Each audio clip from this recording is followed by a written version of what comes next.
apparatus, keeps very meticulous notes and so on.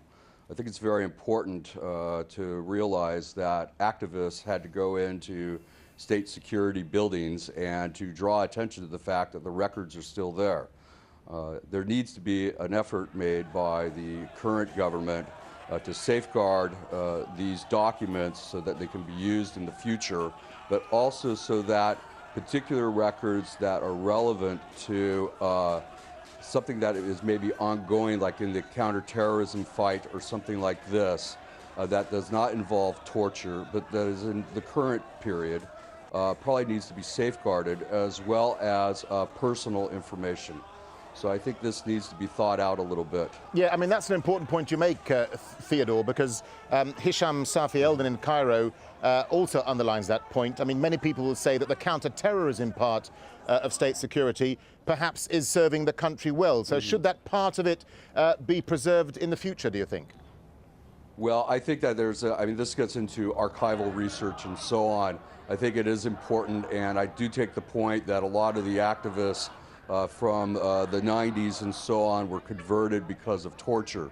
That's a very good point. However, there's an ongoing effort that needs to be protected. So when approaching these records, it's about which historical period that you want to look at, and up until which date do you want to look at. Do you want to look at it during the 90s or during the 80s, or do you want to bring it up to the current point? And I think that's what the authorities need to think about. How are they going to unravel this and present it? Okay, Hisham Safi Eldon, I see you nodding your head there. What's your assessment of that? How do you think the documents need to be preserved and analysed going forward? Well, I will start first by agreeing with this. I mean, if we have to find the root cause, we have to go further than the 80s, even to 70s or even 60s, when this whole started, the mechanism itself started. And this will lead me also to comment on what Mr. Mahlawi just mentioned. I agree on one point, I disagree on another point. I agree that there was torture. I agree that torture is unacceptable under any conditions. But no, I have to differentiate between Muslim Brotherhoods and some activists or the human rights activists that were submitted to torture, and this is absolutely unacceptable. But on the other hand, we have to think Al-Qaeda and Jihad, Talaya al-Fath, Jaish al-Islam, and many other radical and militant groups that I don't think at all that they were doing the right thing. And if he forgot, I can remind him with some of their major issues here, like bombing a school in Masr al-Jadida, Heliopolis neighborhood. It wasn't such a perfect act to do. Or bombing any other neighborhoods, or bombing Wadi Nil Cafe in Tahrir Square. That was a terrorism. That's something that needs to be fought. All right, listen, I'm going to bring in back Hossam El-Hamalawi in a second, but Hisham, let me stay with you for a minute, because I want to ask you a question about timing and the significance of the timing, because the storming of the security offices came just as the caretaker Prime Minister Ahmed Shafiq resigned. So how significant was the timing of all of this, do you think? Because there are reports that the documents started to be destroyed once Shafiq went. Now, this is one good question, because I was also attracted to the synchronization. What's going to happen? I mean, the very same synchronization, it's happening again. It happened with the police station, and it's now happening with the state security. I mean, the state security, they had like 25 days or something to destroy all the evidences. Why they started to destroy it yesterday, only when the demonstrators are trying to enter? I mean, they have all time to do this. This is very weird. I mean, there is something wrong. And this information should have been protected from day one again by the Supreme Council, by the judicial system, or even the general prosecutor, the general attorney. He should have done something to do this. All right, well, and this will lead to another consequences. Okay, well, let's bring in... The consequence, which is the safety, the concerns about safety and security for the officers and the family of the officers as well. All right, well, let's bring in Hossam El-Hamalawi again, just to talk about that point. I mean, Hossam, is the timing significant here? I mean, it appears that documents started to be destroyed once the former Prime Minister left.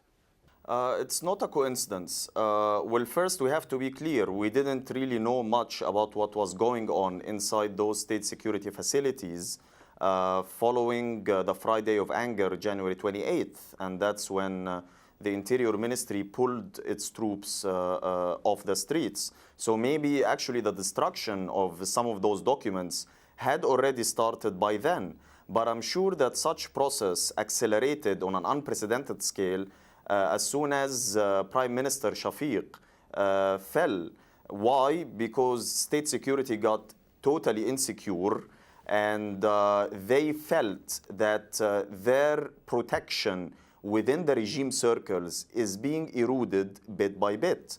So it's not really a coincidence that we will start getting all of those YouTube videos leaked of documents being burnt, of state security dumping shredded documents like in garbage bins or getting rid of them. It's not a coincidence. They are insecure, they are on the retreat, they know they are being defeated, so hence they are acting in a very desperate manner. Theodore Karasik, let me bring you back into the discussion here. I want to widen this out a little bit, if I can, because according to some of the WikiLeaks cables, Egypt's secret police received training at the FBI facility in Virginia, even as US diplomats compiled allegations of brutality against the service. What do you make of those reports, briefly? Well, I think that it's very clear that the U.S. and Egypt had a very close relationship between not only their militaries, but also with the police officials, and particularly with the Ministry of Interior. And that was part of an effort to bring in a more,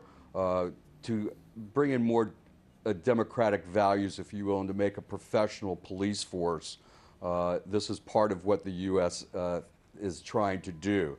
At the same time, in these documents, as you mentioned a moment ago, you're seeing that the embassy was seeing a completely different story. So this, and this is going back to the State Department, obviously, and perhaps circulated to other folks throughout the Washington, D.C. bureaucracy. What you basically have is a couple of different agencies in Washington, D.C. that are trying to achieve certain goals, and sometimes those goals compete against each other.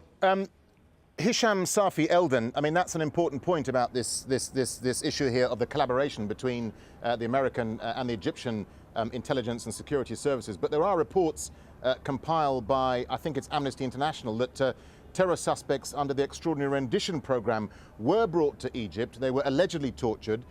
This is something the Egyptian government even acknowledged in 2005, that the US transferred something like between 60 and 70 detainees to Egypt since 2001. I mean, what have you been hearing? Well, I have to say that the collaboration between Egypt and the United States is a perfect model that has to be followed. I mean, I'm not blaming them for handing over some criminals who committed crimes. Those people we are talking about who have been involved in activities, criminal activities, and it was proving the guiltiness of them by planning, conspiring, doing terrorism activities, not only in the region here, but in global perspective. However, those people, I'm not sure